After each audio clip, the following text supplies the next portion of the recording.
5 ఏళ్ళు అయింది. ఆ 2 కోట్లు ఇవ్వలేక అది 20 కోట్లు అయింది. నీళ్లు నిలిపే పరిస్థితి లేదు. అది అసమర్థ పాలన. తెలుగుదేశం వస్తానే 1 సంవత్సరంలో లేకపోతే 6 నెలల్లో అలగనూరు రిపేర్ చేసే బాధ్యత తెలుగుదేశం పార్టీ తీసుకుంటాం. నేను అడుగుతున్నా, ఈరోజు మొన్నే ఇరిగేషన్ కోసం వచ్చాను. సాగునీటి ప్రాజెక్టులన్నీ కూడా ఇక్కడే కర్నూలు నుంచి ప్రారంభించాను, నందికొట్కూరు నుంచి. అక్కడి నుంచి శ్రీకాకుళం వరకు వెళ్ళాను. నేను చిత్తూరుకి వెళ్ళాను. అంగళ్ళ దగ్గర నేను ఎన్ఎస్జీ ప్రొటెక్టివ్ వీళ్ళందరూ ఉంటారు, వాళ్ళందరూ ఉన్నారు. దారిగాచి నా మీదనే దాడి చేయడానికి వచ్చారు.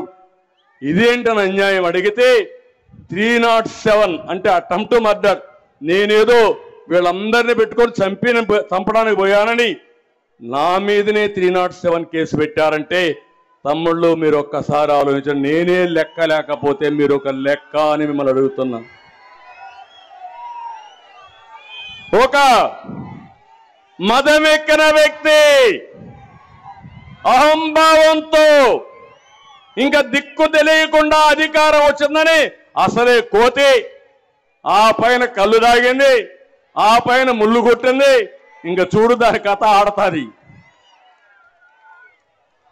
అధికారం వచ్చి అందలం ఎక్కి మన మీద దాడి చేసి నా మీదనే అటెంప్ట్ మర్డర్ కేసులు పెట్టారంటే మా పోలీసులందరూ చూస్తున్నారు. మీరే చూడండి.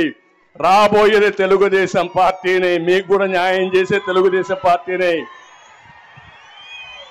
వస్తా. నేను అడుగుతున్నా, ఈ జగన్మోహన్ రెడ్డి రాయలసీమకు 1 ప్రాజెక్టు కట్టాడా అని మిమ్మల్ని అడుగుతున్నా. చెప్పే ధైర్యం వైఎస్ఆర్ కాంగ్రెస్ కుందా అని మిమ్మల్ని అడుగుతున్నా. 5 సంవత్సరాల ముఖ్యమంత్రిగా 12,450 కోట్ల రూపాయలు తెలుగుదేశం పార్టీ ఖర్చు పెడితే దాంట్లో కనీసం 20% ఖర్చు పెట్టిన ఈ ముఖ్యమంత్రి రాయలసీమను ఉద్ధరిస్తాడా తమ్ముళ్ళు అని మిమ్మల్ని అడుగుతున్నా. నమ్మకం ఉందా అని మిమ్మల్ని అడుగుతున్నా. ఇలాంటి వ్యక్తుల్ని క్షమించాలని మిమ్మల్ని అడుగుతున్నా. జగన్మోహన్ రెడ్డి రాయలసీమ ద్రోహి అవునా కాదా అని మిమ్మల్ని అడుగుతున్నా. ఈసారి నీళ్లు వచ్చాయా? మీకు వచ్చాయా నీళ్లు? నేనుంటే నీళ్లు రాకుండా ఉండే పరిస్థితి ఉందా అని మిమ్మల్ని అడుగుతున్నా.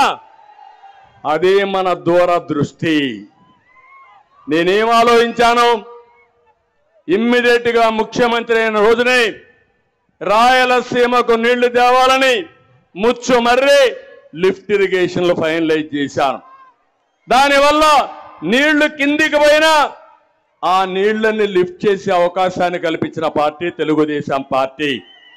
ఇంతేకాదు, శ్రీశైలంలో నీళ్లు పొదుపు చేయాలని కృష్ణా డెల్టాకి పట్టసీమ ద్వారా గోదావరి నీళ్లు 120 టీఎంసీ నీళ్లు తీసుకొచ్చాం.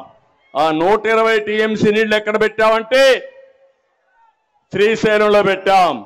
ఆ నీళ్లు ఎవరికి ఇచ్చామంటే రాయలసీమకి ఇచ్చాం. అదే నేను ముఖ్యమంత్రిగా ఉండుంటే అప్పటికే టెండర్లు పిలిచాను. గోదావరి నీళ్లు నాగార్ సాగర్ రైట్ మెయిన్ కెనాల్కి తీసుకురావాలని 250 టీఎంసీ నీళ్లు అక్కడ తెచ్చేవాళ్ళం. అక్కడ నీళ్లు ఇచ్చేవాళ్ళం. ఆ నీళ్లు కూడా శ్రీశైలం ఉండేటివి. అంటే దగ్గర 350 టీఎంసీ నీళ్లు రాయలసీమకి ఇవ్వాలని నా కళ, నా ఆలోచన. అది వచ్చుంటే కరువు అనే మాట ఉండేది కాదు. ఆ తర్వాత ఆలోచించాను,